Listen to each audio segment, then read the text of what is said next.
গণঅভ্যুত্থানের সময় সহিংসতা ও ভাঙচুরের ঘটনায় রাজধানীর লালবাগ থানায় করা একটি মামলায় জাতীয় সংসদের সাবেক স্পিকার শিরিন শারমিন চৌধুরীকে গ্রেপ্তার দেখানো হচ্ছে এবং ঢাকা মহানগর পুলিশের পক্ষ থেকে গ্রেপ্তার আসলে দেখা করা হয় তাকে, এবং গতকাল ধানমন্ডির একটি বাসা থেকে তাকে গ্রেফতার করা হয়।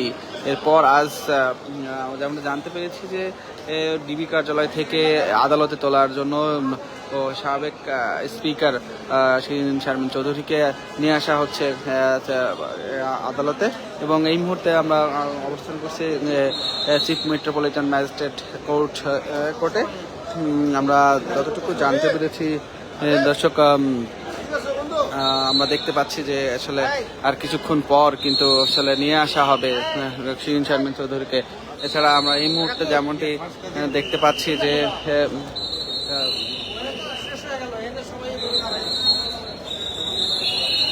দর্শক আপনারা দেখতে পাচ্ছেন এই মুহূর্তে আদালতে কিন্তু আসলে আরো একজন আসামিকে আসলে নিয়ে বের করা হচ্ছে।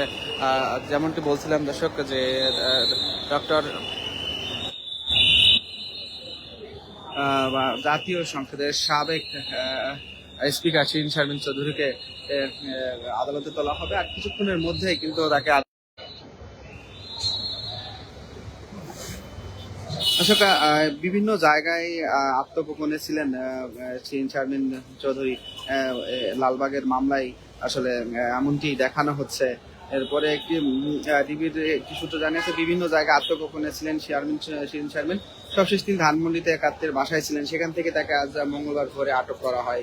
ডিবির অতিরিক্ত কমিশনার আর শরীফুল ইসলাম বলেন যে শিরিন শারমিনের বিরুদ্ধে গণ অভ্যুত্থানের সময় সংঘটিত হত্যা মামলা সহ 6টি মামলার তথ্য পাওয়া গেছে। এর মধ্যে 3টি মামলা ইতিমধ্যে চূড়ান্ত প্রতিবেদন দাখিল করা হয়েছে এবং বাকি 3টি মামলা বর্তমান তদন্তাধীন। ডিবি কর্মকর্তা শরীফুল ইসলাম আরো বলেন, ঢাকা লালবাগ থানার মামলায় তাকে আদালতে হাজির করার প্রস্তুতি চলছে। গণ অভ্যুত্থানের সময় সংঘটিত বিভিন্ন যেই সংঘর্ষের ঘটনায় সংশ্লিষ্টতার বিষয়টি আসলে তার বিরুদ্ধে খতিয়ে দেখা হচ্ছে। গণঅভ্যুত্থানের পর আওয়ামী লীগের নেতাদের কর্মীরা অনেকেই সেনানিবাসে আশ্রয় নিয়েছিলেন। আন্তর্জাতিক জনসংযোগ পরিদপ্তর গত বছরের 22 মে আশ্রয় গ্রহণকারীদের তালিকা প্রকাশ করেছিলেন। তালিকায় শিরিন শারমিনের নামও ছিলেন।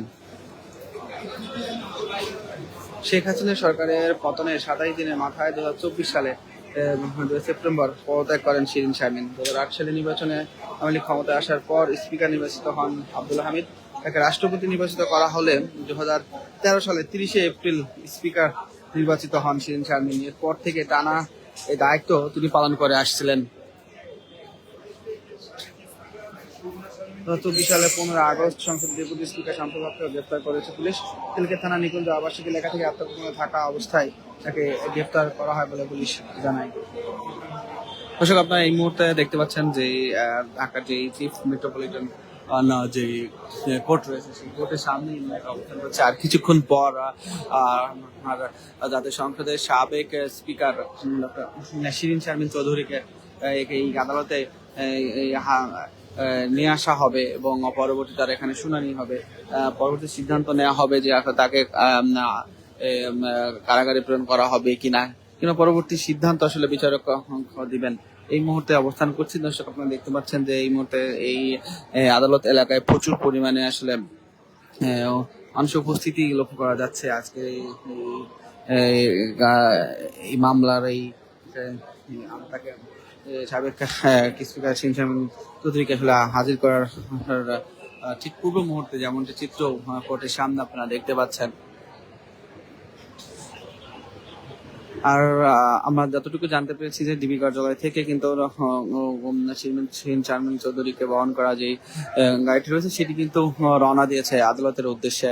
আর কিছুক্ষণ পরেই আসলে তাকে আদালতে হাজির করা হবে। হাজির করার পরে কিন্তু তার বিরুদ্ধে যে মামলা সেই মামলার শুনানি কার্যক্রম পরিচালিত হবে।